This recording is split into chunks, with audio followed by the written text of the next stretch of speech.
अस्सलाम वालेकुम स्टूडेंट्स। हम बायो एंड सेवरेट लॉ पढ़ रहे हैं आजकल। तो इसमें हमने सबसे पहले लेक्चर में बायो एंड सेवरेट लॉ पढ़ा, उसके बाद हमने इसकी एप्लीकेशंस पढ़ना शुरू की। तो उसकी एप्लीकेशंस में दो एप्लीकेशंस हम पहले पढ़ चुके हैं।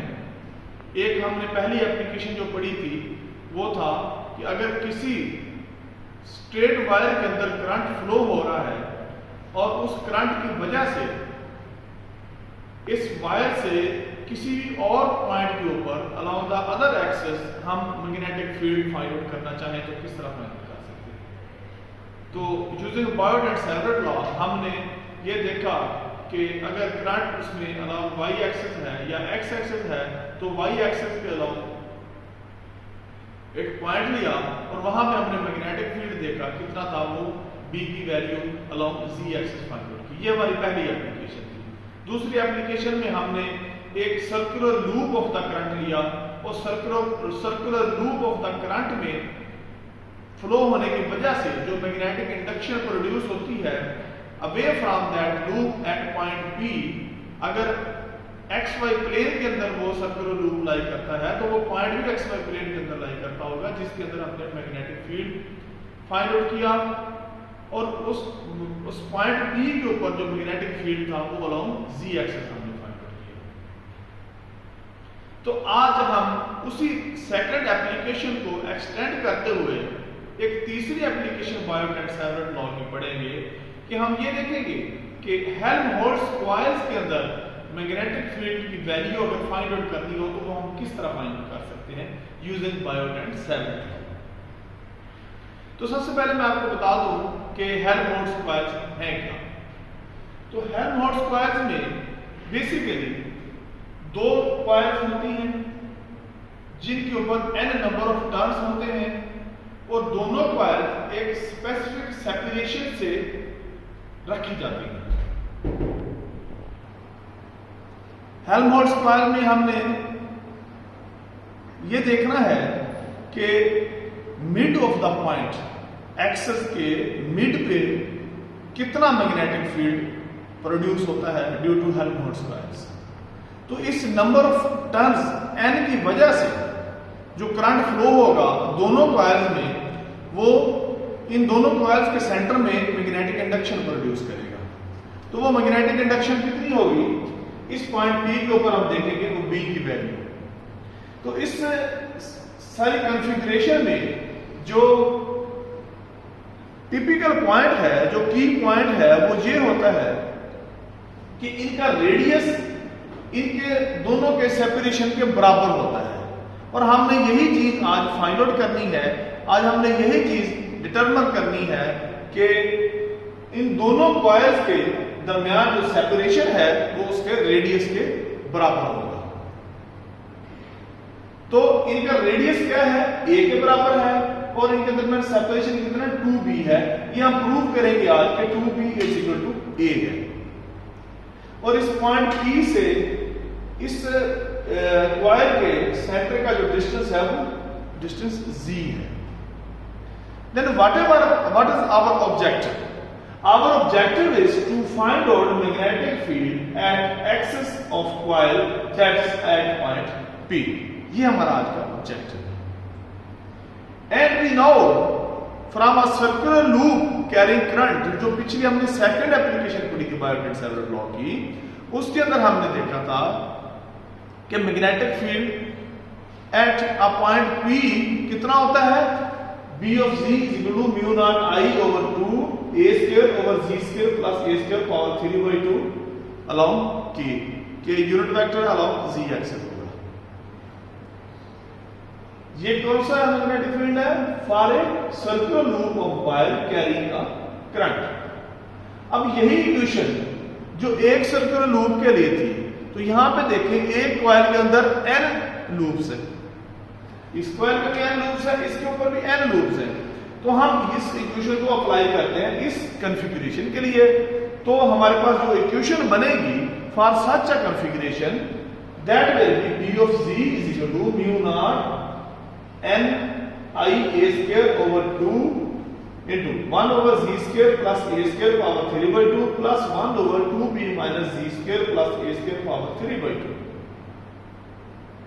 इसमें z ये वाला सेपरेशन है, डिस्टेंस है p से लेके इसके मिड तक का, और a इन दोनों का रेडियस है, इसका और इसका रेडियस दोनों का बराबर होगा। और इसमें हम देखें पहले पार्ट में हमने जिस तरह यहाँ पे z square plus a square है, तो यहाँ पे z की जगह क्या आ गया हमारे पास, ये z प्लस डिस्टेंस a, ये वाला दोनों का स्क्वायर आ गया, प्लस दूसरी टर्म जो आ गई वो 2b माइनस z। इस 2b से ये डिस्टेंस निकाल दें तो ये वाला डिस्टेंस बच जाएगा, यानी सारे में से ये निकाल लें तो ये बच जाएगा, 2b माइनस z करें तो ये बच जाएगा, प्लस a का स्क्वायर। यानी जिस तरह हमने ये z का स्क्वायर प्लस a का स्क्वायर किया, उसी तरह इस डिस्टेंस का स्क्वायर और a का स्क्वायर करना था। तो ये डिस्टेंस हमने किस तरह निकाला, 2b में से ये z निकाल दिया तो हमारे पास ये आ गया, इसलिए यहां पे मैंने 2b माइनस z का स्क्वायर लिखा। तो इस तरह ये इक्वेशन डेवलप होती है। And the factor n over here includes to handle a situation where each coil contains n terms. यानी कि क्यों लगाया गया इसके अंदर फैक्टर n, कि हर एक कॉइल के टोटल नंबर ऑफ टर्न्स कितने हैं, n है। अब हम क्या करते हैं, इस इक्वेशन नंबर 1 का डेरिवेटिव लेते हैं with respect to z। Derivative लेते हैं फर्स्ट इक्वेशन का विद रिस्पेक्ट टू z, यानी dp by dz that will be mu naught ni a square over 2 into ये देखिए 3/2 है, यानी z square plus a square power 3/2, अगर ऊपर ले जाए तो पावर माइनस 3/2 हो जाएगी। तो जब हम इसका डेरिवेटिव लेंगे तो सबसे पहले पावर आ जाएगी माइनस 3/2 इनटू ये टर्म सारी की सारी आ जाएगी z square plus a square power, और फिर उसके बाद आप इन दोनों फैक्टर्स के अलग-अलग डेरिवेटिव लेंगे। तो ये छोटा सा स्टेप्स हैं 2-3, तो जो रिजल्ट हमारे पास आ जाएगा पहले के डेरिवेटिव का वो जाएगा minus 3/2 into 2z over z square plus a square. क्योंकि हम derivative with respect to z ले रहे हैं तो a का डेरिवेटिव जब वो खुद ऑटोमेटिकली 0 हो जाएगा, प्लस इसी तरह minus 3/2 into 2 into z minus 2b over 2b minus z square plus a square power 3/2। तो ये आ जाएगी, ये यहां पे ये पावर मुझे चेक करना है, शायद पावर 5/2 है। यस, इसके अंदर ये छोटी सी मिस्टेक थी, ये पावर 3/2 नहीं होगा बल्कि पावर 5/2 होगा। अब हम क्या करते हैं, यहां पे कहते हैं at z equal to b। अगर ये कह दें कि z और b बराबर है, वो इसके अंदर पुट करें, तो then this whole derivative will be equal to 0। तो हम क्या करते हैं, अगर ये सारा डेरिवेटिव इसमें वैनिश हो जाता है तो हम इसका एक और डेरिवेटिव लेते हैं, सेकंड डेरिवेटिव इसका लेते हैं। जब हम इस टर्म का इक्वेशन नंबर 2 का सेकंड डेरिवेटिव लेंगे तो हमारे पास आ जाएगा d square bz over dz square is equal to -3 mu naught ni a square by 2 into 1 over z square plus a square power 5/2 minus 5/2 into 2z square over z square plus a square power 7/2 plus 1 over 2b minus z power square plus a square power सारी की 5/2 minus 5/2 into 2 into z minus 2b square over 2b minus z square plus a square power 7/2 and equation number ये वाली 3 बन जाएगी। अब क्या करते हैं, यहां पे हम चेक करते हैं, अगर z equal to b put करें देन ये जो हमारे पास इक्वेशन नंबर 3 है वो थोड़ी सिंपलर फॉर्म में आ जाती है। क्या बन जाती है, d square b over dz square then z is equal to b, it will be equal to -3 mu naught n i a square over 2 b square plus a square minus 5b square plus b square plus a square minus 5b square over b square plus a square power 7/2। यानी आपने क्या करना है, जहां जहां पे b z है उसकी जगह b पुट कर देना। तो इसके अंदर ये बहुत सिंपल हो जाएगी। अब यहां पर देखें आप, ये b, ये भी b, ये 2b हो जाएगा, ये -5b स्क्वायर है, ये -5b स्क्वायर है, ये a स्क्वायर है और ये आपको a स्क्वायर है। अब हम क्या करते हैं कि चेक करते हैं, अगर इस इक्वेशन के अंदर हम a square minus 4b square is equal to 0 put करते हैं तो ये सारी की सारी इक्वेशन का 0 हो जाती है, वैनिश हो जाती है। यानी if we put a square minus 4b square is equal to 0 in equation number 4 then it will be vanished। इसका मतलब ये हुआ कि हमारे पास ये एक इक्वेशन डेवलप हो गई कि b की क्या चॉइस होनी चाहिए, b की वैल्यू की कि a square minus 4b square is equal to 0, तो ये दोनों तरफ के अगर आप अंडर रूट ले लें तो 2b is equal to a आ जाएगा। इसका क्या मतलब दिख रहा है 2b is equal to a? It means that is the coil separation should be equal to the radius। 2b क्या है? coil का separation है, दोनों coils के दरमियान डिस्टेंस है, और a क्या है? वो रेडियस है, दोनों का रेडियस a है, तो ये भी a है। क्या चीज हमने फाइंड आउट की? हमने कंक्लूड क्या किया कि separation between the coils is equal to the radius of the each coil. जब ये कंडीशन मीट करती हो तो हमेशा ये हेल्महोल्ट्ज कॉइल्स बनती है। यानी दो हेल्महोल्ट्ज कॉइल बनाने के लिए कंडीशन यही है कि उनके दरमियान सेपरेशन उनके रेडियस के बराबर हो।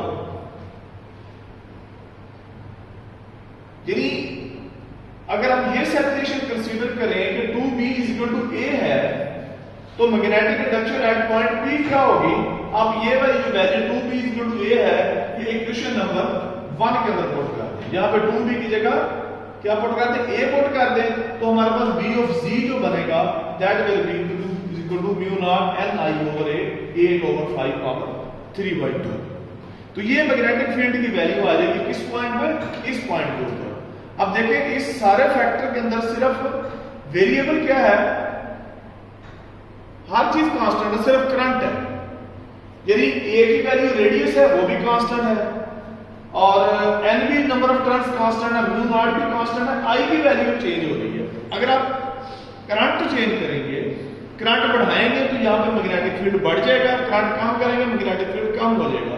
तो यहाँ पे एक न्यूमेरिकल भी बन सकता है, एक प्रॉब्लम भी बन सकता है कि मैं आपको करंट की वैल्यू दे दूं और कहूं कि आप मुझे magnetic field at the mid point of the Helmholtz coil निकाल के दिखाएं अगर उनका रेडियस ये हो, फॉर एग्जांपल 5 सेंटीमीटर है या 5 या 2 सेंटीमीटर व्हाटएवर, जो भी इसकी वैल्यू निकलती है देता हूं मैं न्यूमेरिकल में प्रॉब्लम दे देता हूं कि रेडियस अगर ये है तो मैग्नेटिक फील्ड निकाल देता है। तो ये इसकी एप्लीकेशन की अप्लाई हो जाएगा एक प्रैक्टिकल एप्लीकेशन के लिए। तो ये हमारा आज का टॉपिक था। हमने हेल्महोल्ट्ज कॉइल का एक्सेस के ऊपर मैग्नेटिक फील्ड की वैल्यू फाइंड आउट करनी थी इस पॉइंट P के ऊपर, जो कि ये हमारे पास आ गई है। तो इसमें अगर आपको कोई क्लैरिफिकेशन चाहिए, कोई क्वेश्चन है तो आप पूछ सकते हैं। Thank you very much. अगर कोई क्वेश्चन मजीद हो तो आप मुझे मेरे व्हाट्सएप नंबर पर भी क्वेश्चन पूछ सकते हैं, मुझे मैसेज कर सकते हैं। थैंक्स।